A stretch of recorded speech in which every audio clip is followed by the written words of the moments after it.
Fração. Só de ouvir essa palavra, muita gente já sente um arrepio, né? Lembra logo daquelas provas de matemática. Mas, na real, entender frações e razões é muito mais do que só passar de ano. É ter uma ferramenta poderosa para decifrar vários quebra-cabeças, principalmente no Enem. Então, bora desvendar juntos como essa ferramenta pode ser o seu grande diferencial. Para a gente começar, que tal um desafio clássico que tem a cara do Enem? Imagina só, 12 amigos decidem comprar um barco. Só que aí 2 pulam fora e a conta para quem ficou aumenta em R$ 200 para cada um. A pergunta é, qual era o preço do barco? Parece um nó, né? Mas a solução é pura lógica de proporção. Guarda esse problema aí na cabeça porque as ferramentas que a gente vai ver hoje são exatamente para resolver desafios como este.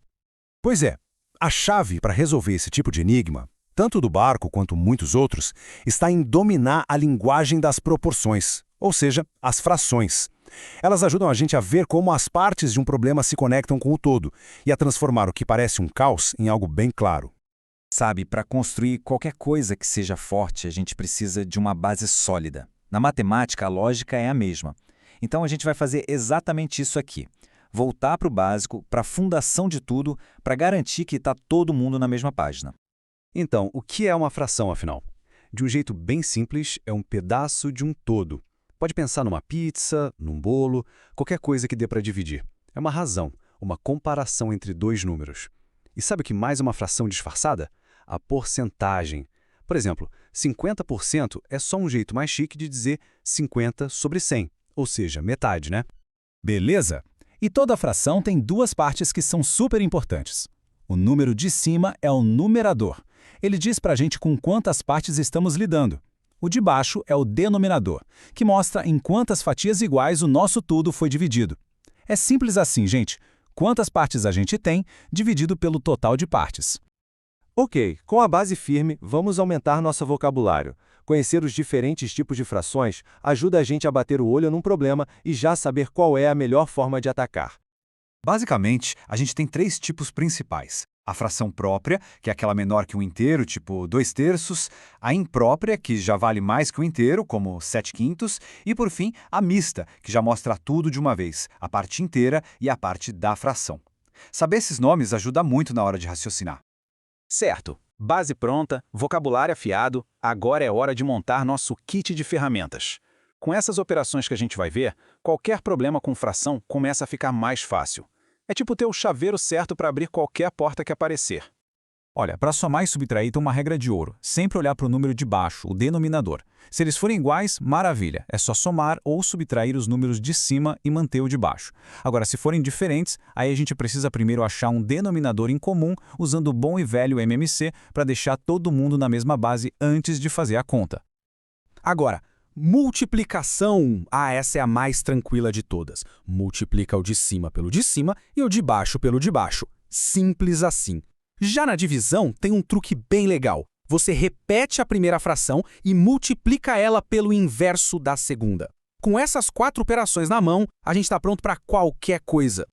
Beleza, com o nosso kit de ferramentas montado, chegou a hora de usar, né? Vamos ver na prática como tudo isso funciona para resolver um quebra-cabeça que, à primeira vista, parece bem complicado. Esse aqui é um desafio bem clássico, o problema do pastor. Ele cria uma situação imaginária e, a partir dela, a gente tem que descobrir a realidade.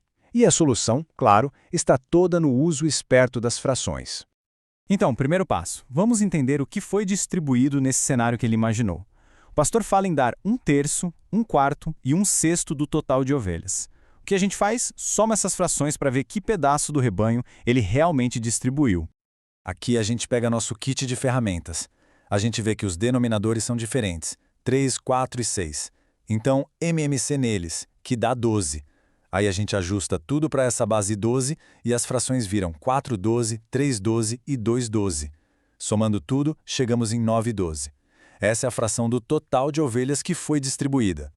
E agora, atenção, que aqui vem o pulo do gato. Se ele distribuiu 9/12 do rebanho, o que sobrou com ele foi o que falta para completar o todo, certo? O todo seria 12/12. Então, 12/12 menos 9/12 dá 3/12. Simplificando isso aí, dividindo em cima e embaixo por 3, a gente chega em 1/4. Pronto, agora é só fazer a conexão final. O problema diz que esse 1/4 que sobrou são as 3 ovelhas que ficariam com ele. Peraí, se 1/4 do total são 3 ovelhas, o total inteiro seria quanto? 4 vezes 3, 12 ovelhas. Mas calma aí. Esse era o total se ele tivesse 2 a mais. Para achar o número real de ovelhas que ele tinha, a gente pega essas 12 e tira as 2 imaginárias.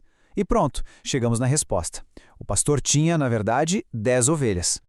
Legal resolver esses desafios, né? Mas por que a gente está focando tanto nisso?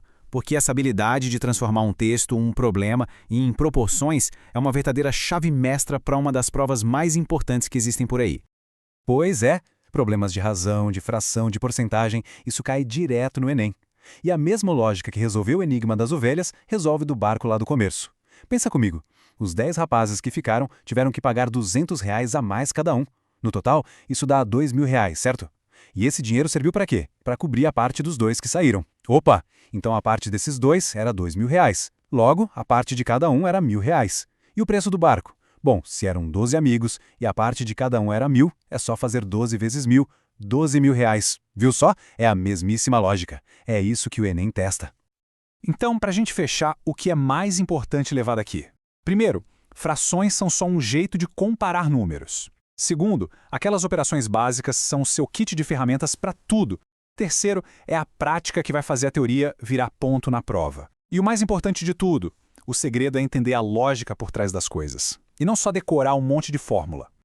E para fechar mesmo, fica aqui uma provocação.